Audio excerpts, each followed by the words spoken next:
Okay, good afternoon everyone, thanks for joining. We'll operate in the usual format today, broadcast first and daily second. If you'd like to ask a question, please use the raise hand function on the right hand side and we'll get around to as many of you as we can.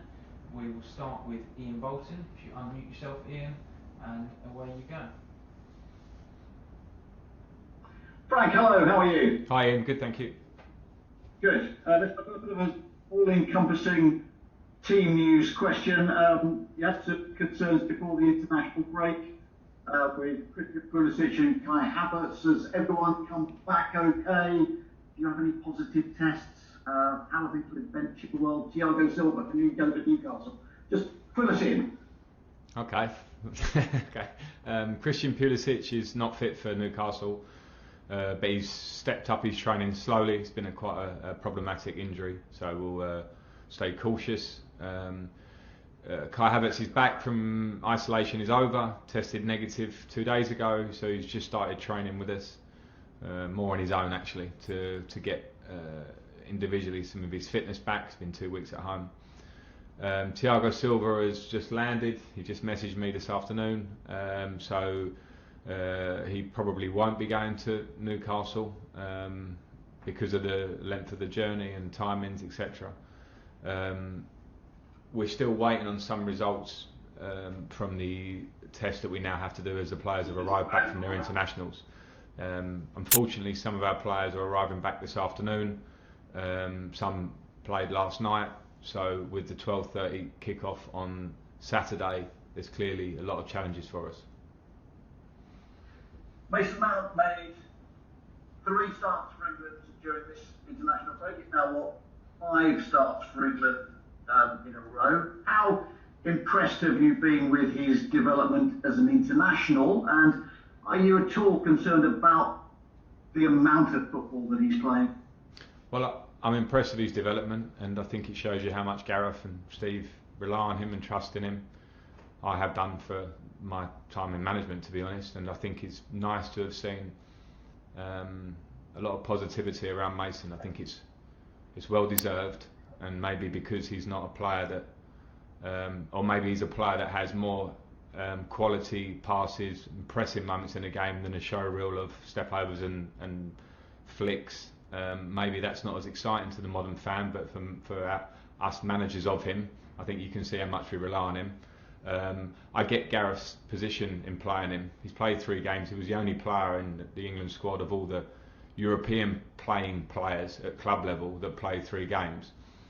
So I know it adds to his games, but I understand Gareth's position and I understand what where he will be with that. The good thing about Mason is he's a great attitude. He's a fit young man, and we'll have a lot of games coming up which I'll need him to be fit for.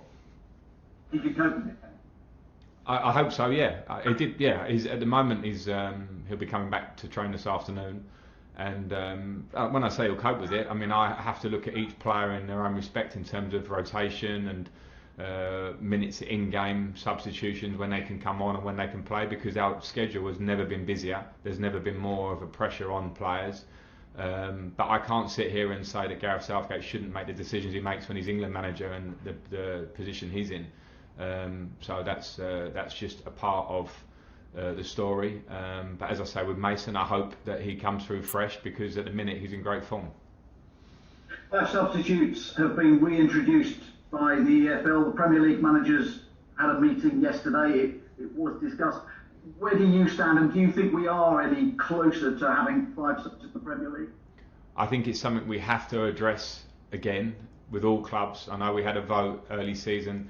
Nothing has changed in terms of our professional environment since when we had 5 subs in restart. In fact, some things have tightened up. The schedule has become even more hectic.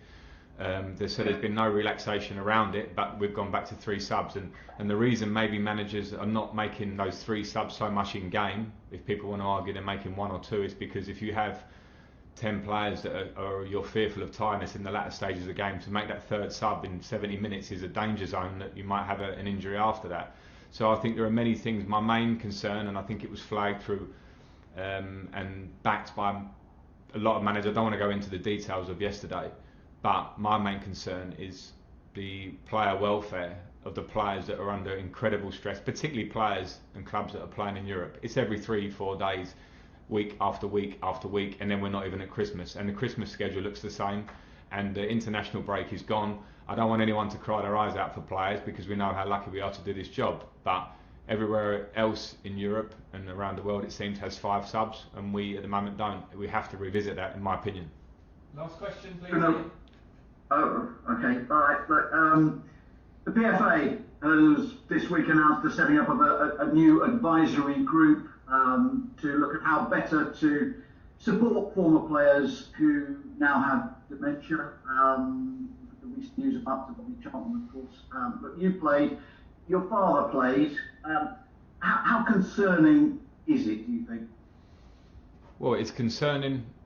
I spoke about this a couple of weeks ago. We have to support ex-players' families that are in this position, because at the time and the eras that they've played through, we weren't as advanced as we are now to have research, to have proper medical insights into potential reasons that why dementia has been brought on for some of these players. So we have to support them, but we also have to act now and make sure that we're not just sitting on a problem and not trying to improve it. So I'm fully backing any case, any movement that looks further into this, and firstly helps players of eras gone by that are suffering and their families. Secondly, looks at players now, and thirdly, looks at the future. Moose. Hi Frank, how are you? Good, thanks, Moose. Frank, we've had Oliver Dowden on Talk Sport. I heard, Moose, I heard.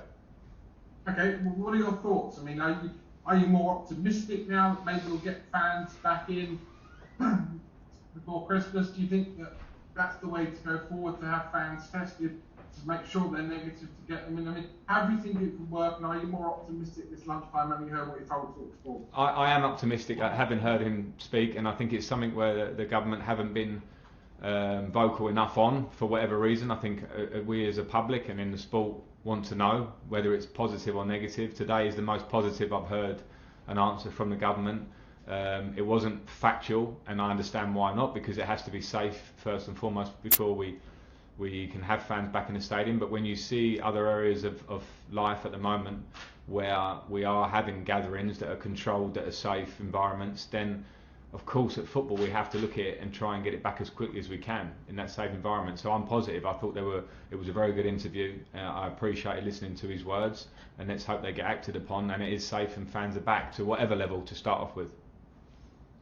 As you rightly outlined with your team news, you're still waiting for players to be tested for COVID after coming back from international duty. But we have seen 16 players that didn't go away from international duty in the Premier League test positive from the latest Bachelor test. Is that to be expected? Is that a worry for you now as a manager that's the highest number we've had? I think it's a concern, but isn't it a concern in modern life? I think now we're in lockdown, but before that schools went back, life was resuming with a sense of normality, but not quite. And I think we've seen it in our world where some cases have started to go up again, and I don't see why football should be any different. Maybe 16 is not a huge number with the amount of people that are being tested. We try and keep our bubbles as strict as we can. We've done that all along from the beginning of restart.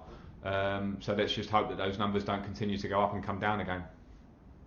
And last one, I was lucky enough to catch up with Callum after he started again for England's under-21, scoring in the 5-0 win over Albania on Tuesday. I mentioned the fact that we could win the league this year, title contenders, and he didn't disagree with me. He's a young man. He's excited. I get it, and I like confidence. I like the players feeling like that. I'm delighted with Callum going away and playing and scoring goals. And for me, as a young developing player, your performances like that when you have Callum's talent will always be a reflection of how you train and prepare and all those things. So it's brilliant news for us, for Callum.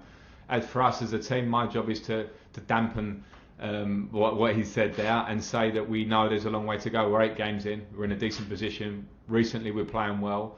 But there's so many things that we have to keep working on improving before we can really start getting involved in that conversation. That's up to us.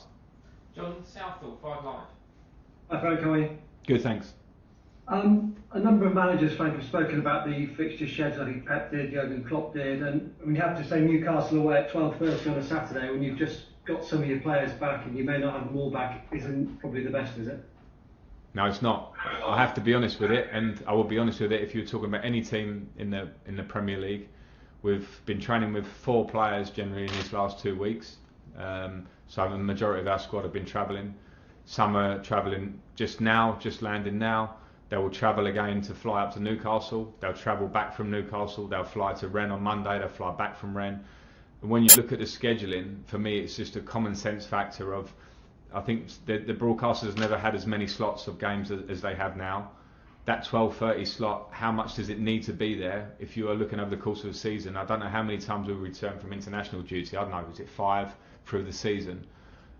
With clubs that have got players going over there, it's absolutely not the optimum way to have players preparing for a Premier League game, which is an incredible brand all around the world. So you want the best of the brand, and it's very difficult for us to prepare for this game anywhere near where we are preparing to our best. I want us to play to our best, but it's very difficult circumstances.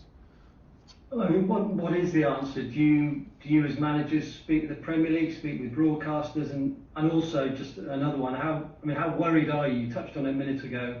That players are going to pick up injuries. Obviously, they've had a really busy schedule. They've had the international break. You've now got 9 games coming up in a month as well. How concerned are you about that? Concerned because it's across the Premier League. The injuries are going up across the Premier League. Muscle injuries are going up. The numbers are there if the Premier League want to go and look at them closely. So it's clear there's a correlation of games, game after game after game. 0 pre-season. The schedule is tighter. Throughout the season there will be these really busy patches, and if we want to handle them as best we can, if we want to look after the players and get the product as well as we can, change the time of 12:30. Change the time. That's not a difficult conversation for me to have. The amount of things we changed due to COVID and Project Restart, and now in this season that we had to change because these are incredible times, then we have to continue looking for the best way to change it. So the answer is stop talking and act upon it. How many players do you think you'll have missing on Saturday? I don't know yet. We're assessing today, so I will see. Last one, John. That's it. Thank you very much. Thanks, John. Thank you. Olivia from PLP. Unmute yourself, Olivia. Thank you. Sorry, hello. Hi. Just quickly, you spoke about leadership on a podcast this week. What do you think is the most important trait when it comes to leadership and management? Wow. You caught me with that one. Sorry. I was going to talk about 5 subs or something, some more. I mean, there are so many facets to it. I think as a leader, you obviously have to, in simple terms, you have to be somebody that the team wants to follow, and you have to set a marker for it. But I think a modern day leader has to be somebody that also is, first and foremost, close quarters to their players, and we talk about man management as we would talk about over the years, where I think that is such a huge part of your job. So when we have a squad now, and I look at our squad, which is a really strong squad, I also have to make sure I'm close to all the players professionally and slightly off the pitch as well, so that I can try and get the best out of them individually to make the collective the best. So man management and being pretty humble. I think a humble leader for me was always someone I would have reacted to that was very open to regular conversations with their players. And obviously on the Newcastle game, Chelsea haven't got the greatest away record against Newcastle in the Premier League. Obviously, I know it's important not to underestimate anyone, but even more so Newcastle, given what happened in this fixture last season. And you mentioned fans, obviously being at games. Do you think this could maybe go in your favour, no fans being at St James's Park, because it's such a big stadium? I'm not sure about the fans. I don't know the answer to the fans one for any game, let alone Newcastle. I think sometimes home fans can bring a pressure, make a team that want to play counter-attacking football feel like they can't do, or different things. So I'm not sure about the fans. But I do know that Newcastle was always a very difficult game. I played in those games and they were difficult. Particularly for us, we had the difficulties of the early kickoff. I'm not using it as an excuse. It's just a fact and a factor for us. And Steve Bruce is a great manager who deserves huge credit for the job he's done there already and organises his team brilliantly. So it's a tough game on all fronts. Last two, James Ollie and Jerry Cox. James. Hi Frank. Just firstly, just wanted to check on Ben Chilwell and his fitness. And secondly, you said recently that you were sort of looking at ways to manage Christian Pulisic.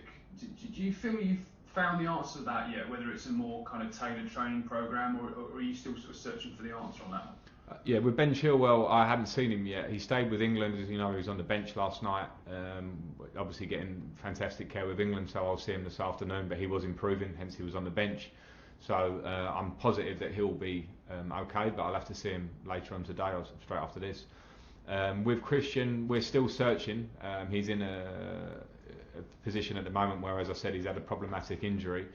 And I think it's normal, not every player is different. I think Christian had a history before coming to us of some muscular injuries, he's had them again. Everything about Christian and how he is around the training ground and how he prepares and how much he wants to play is perfect. So we need to try and find the right balance between playing and resting and maintenance during the week to try and get the best out of him. He's a young player still, it's not abnormal, and we will find a solution, and I don't want to make more of it than it is, because we want as many games out of Christian as we can possibly get because of his ability. But at the minute he's injured, and so on that in the short term it's a work in progress, but we have a great medical team here, and we're very much joined up in the idea of getting the best for Christian to get him fit as much as we can. Last question, Jerry Cox. Hi Frank, you okay? Yes, good Jerry, thank you. Good. You say Thiago's likely to miss out tomorrow. Given Newcastle have always got that aerial threat with Andy Carroll, how important is Kurt Zouma's form at the moment? I think the stats showing that he's won more aerial duels than any player in the Premier League, possibly in Europe this season. So. Yeah, I saw that stat, and I'm not surprised, but it's a fantastic stat, the level it's at, and he has to sustain that, and he will be very important, and he's been important for us this season at both ends of the pitch for that. It's something I think we looked at in off-season. We could have been better at times last season, particularly in defending our own box, and that's a standard we need to keep. There are reasons why we've had a decent run of some clean sheets and conceding less goals. That's a factor in it, and Kurt's been a big part of that, but every centre-back and actually every player on our team has to be switched on to the aerial threat when you're coming up teams that have individuals that can obviously be dangerous for you in the games. Okay, that's the end of the broadcast.